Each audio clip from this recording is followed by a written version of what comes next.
నాకు అన్న సమానమైన పవన్ అన్న గారికి, మీ అందరి బాలయ్య, నా ఒక్కడికే ముద్దల మావయ్య, గౌరవ బాలయ్య బాబు గారికి, ఈ సమావేశానికి విచ్చేసిన మంత్రులకు, ఎమ్మెల్యేలకు, అదేవిధంగా మెగా డిఎసిలో షైనింగ్ స్టార్స్ అందరికీ పేరు పేరున నా హృదయపూర్వక నమస్కారాలు. ఇంట్లో మొదటి గురువు అమ్మ, హెడ్ మాస్టర్ నాన్న, కానీ బడిలో గురువులు అమ్మ నాన్న అంత సమానం. అమ్మ నాన్న తర్వాత ఎక్కువ సమయం పిల్లలు ఉండేది గురువుల దగ్గర. ప్రపంచంలో ఒక గొప్ప ఆస్తి ఉంది. ఆ ఆస్తి ఎవరు మన దగ్గర నుంచి తీసుకెళ్ళలేరు, దాంట్లో వాటా అడగలేరు, లేదంటే దొంగలు ఇంట్లో పడి ఆ ఆస్తిని దోచుకోలేరు. ఆ ఆస్తి ఏంటి? ఆ ఆస్తి ఏంటి? విద్య. అలా పవిత్రమైన ఆస్తి పిల్లలకి అందించబోయే ఇక్కడ గురువులందరికీ పేరు పేరున నా హృదయపూర్వక నమస్కారాలు. ఒక గురువుకి తక్కిన గొప్ప గౌరవం గురించి నేను ఒక్కసారి చెప్పాలి.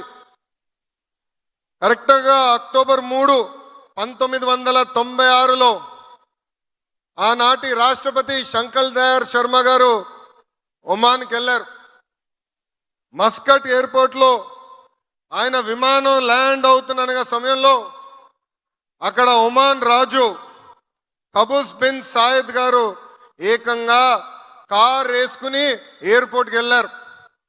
అక్కడున్న ప్రోటోకాల్ అందరూ కంగారు పడ్డారు, మేమేమైనా తప్పు చేశామా, అదేంటి ఏకంగా రాజుగారే ఇక్కడికి వస్తున్నారని. ప్లేన్ వరకు వెళ్ళారు. శంకర్ దయాళ్ శర్మ గారు దిగిన తర్వాత ఆయన కారులో ఎక్కించుకుని రాజుగారు స్వయంగా ఆయన ఇంటికి ఆ కారుని నడుపుకుంటూ తీసుకెళ్ళి ఇంటికి తీసుకెళ్లారు.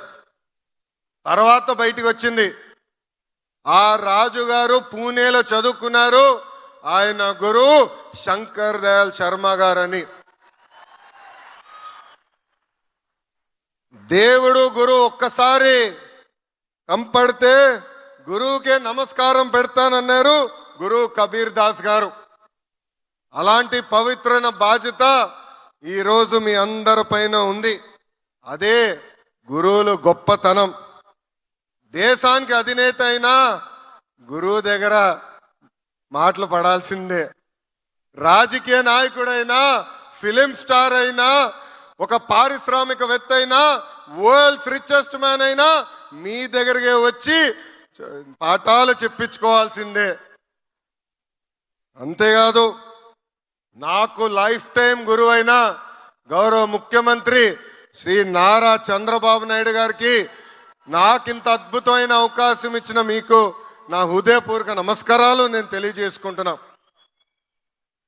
మిమ్మల్ని అందరిని చూస్తుంటే నాకు చిన్నప్పుడు రోజులు గుర్తొస్తున్నాయి, మా గురువులందరూ గుర్తొస్తున్నారు. మొన్న జరిగిన ఉత్తమ ఉపాధ్యాయుల మీటింగ్లో చెప్పా, నేను బ్యాక్ బెంచర్ అని. మాది కొంచెం గోల బ్యాచే, కానీ ఆనాటి టీచర్ మంజుల మేడం గారు నేను తప్పు చేస్తే 2 గట్టి కొట్టేవారు. ఏకంగా నేను వైస్ ప్రిన్సిపల్